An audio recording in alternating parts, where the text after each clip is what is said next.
take your pick: genetics, math, art, English. If you were to choose one class, which would you take? So, with a show of hands, how many of you would take an online class versus a physical class? About 2.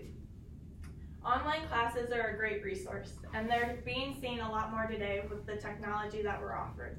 As, for example, I am currently taking a course this summer, which allows me to be 5 hours away from my school and still get the credit I need.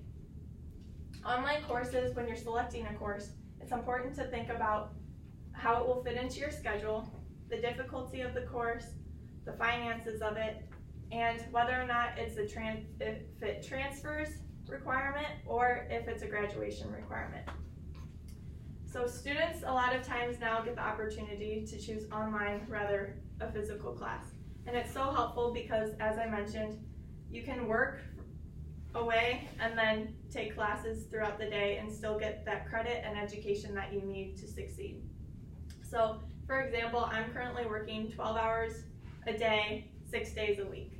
So I come home and I can still take a class and get the education I need so I can complete certain courses and then move forward to complete more important courses that will help me transfer on later on. So as I mentioned, online classes are flexible, it's an alternative learning strategy, and it holds the student more accountable. Not only do you not have a teacher right there in front of you, but you also don't have your students and your peers right there watching you and helping you. It's all your decision to get through this course and get the grade and education you need. So there are a lot of resources that technology offers, and computers are one example where you can take your course online, but also your phone. We all hold our phone most of the hours of the day, so I can go on to my speech course and look up my syllabus, the discussions, my grade. I can email my teacher if I have questions. So in that aspect, it's a portable classroom, and you can take it anywhere you need to go.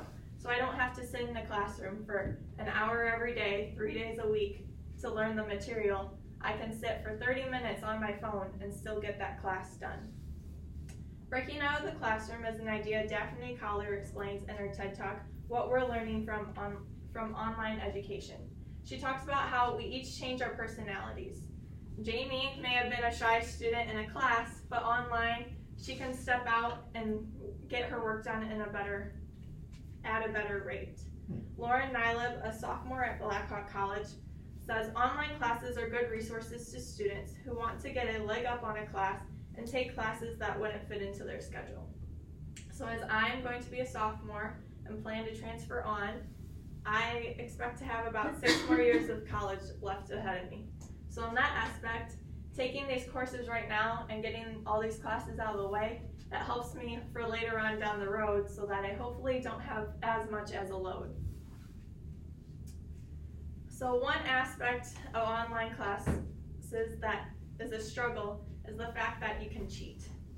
Now, there are different things set up to prevent it, such as a lockdown browser. So when I take an exam, I'm in a lockdown setting where I am just on one window and I can't change it.